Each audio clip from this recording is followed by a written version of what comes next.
Got it. I'll make sure to follow your instructions carefully. Here's the rewrite with the exact word count.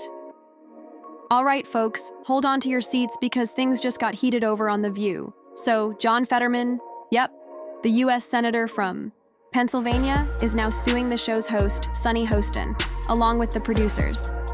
You're probably thinking, wait, what just happened? Well, let's break it down for you. Here's what went down.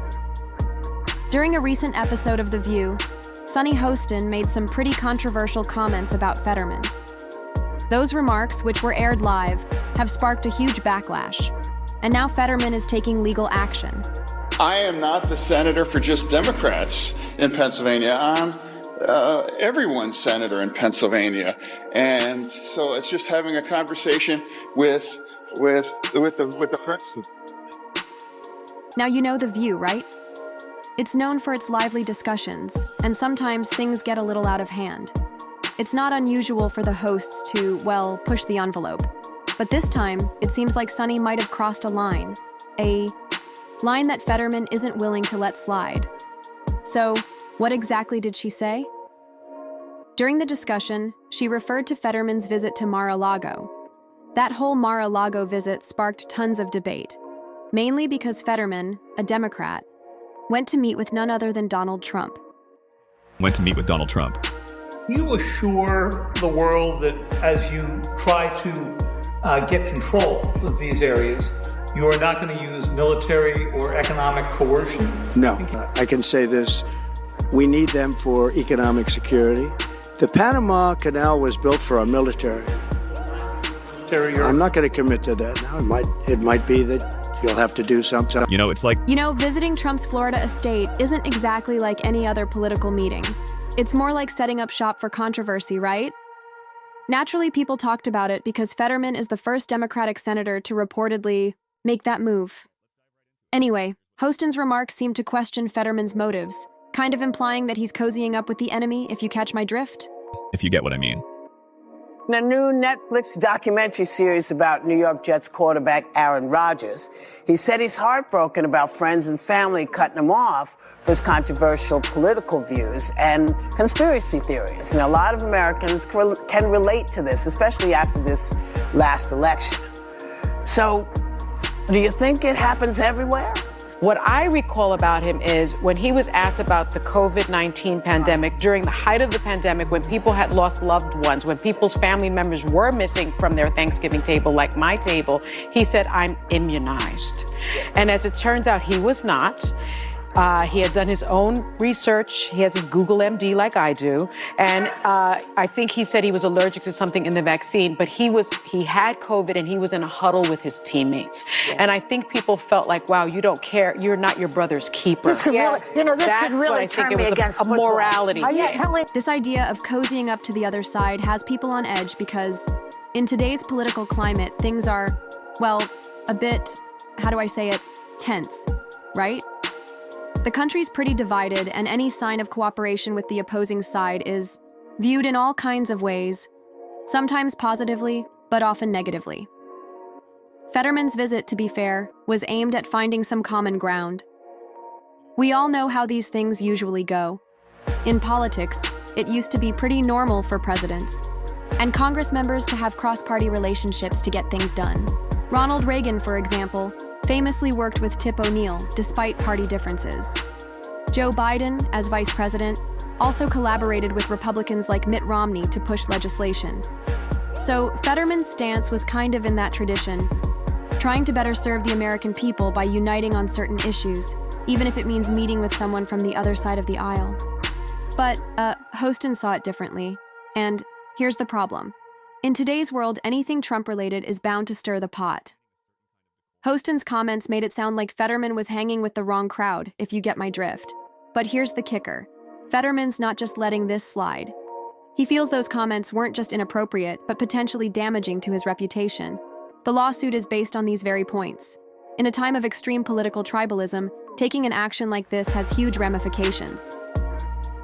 Fetterman argues that by twisting the narrative and suggesting he's working with Trump for the wrong reasons, Hostin's undermining his credibility and efforts to make legitimate bipartisan progress.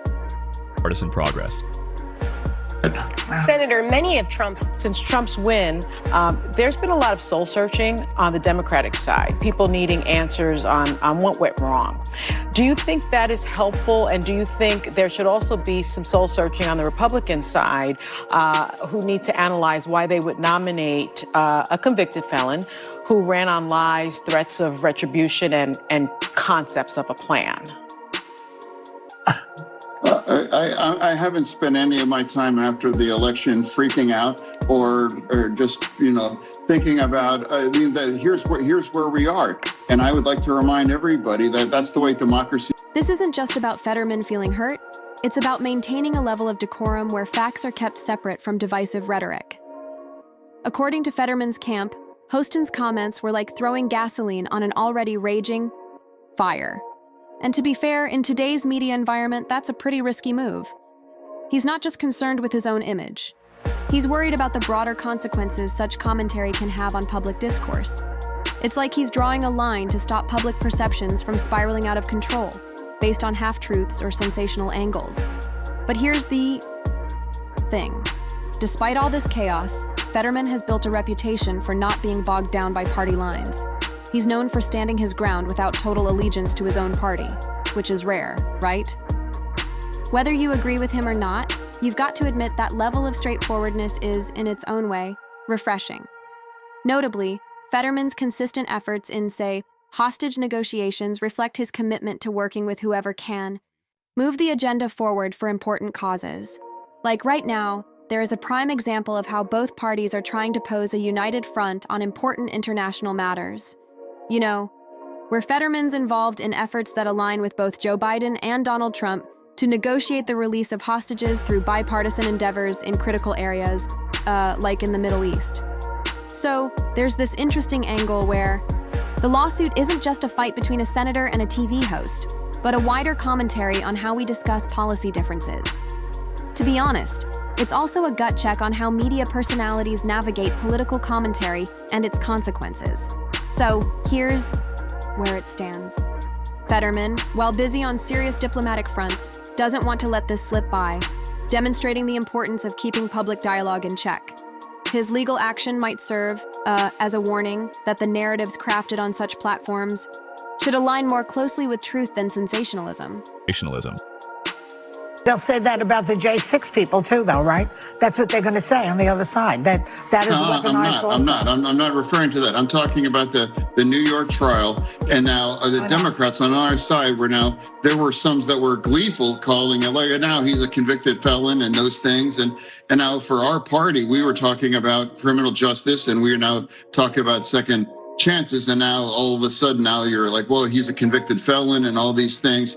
And now clearly, again, both of those trials, the Hunter Biden one and the trial in New York for Trump, that was politically motivated, and those kinds of charges would have never been brought unless one side could realize that they could weaponize that. Senator. We don't know how this lawsuit will turn out, right? It could reach a settlement or get drawn out. But since the issue taps into fundamental aspects of how media shapes political personas, it'll probably spark broader conversations. What do you think, folks, about how this speaks to the larger issue of political discourse in our media? Do you think Fetterman is right in taking this serious stand against what he perceives as harmful misrepresentation? Or do you think it's all a bit over-dramatized? Drop your thoughts below. I'd love to hear what you guys have to say.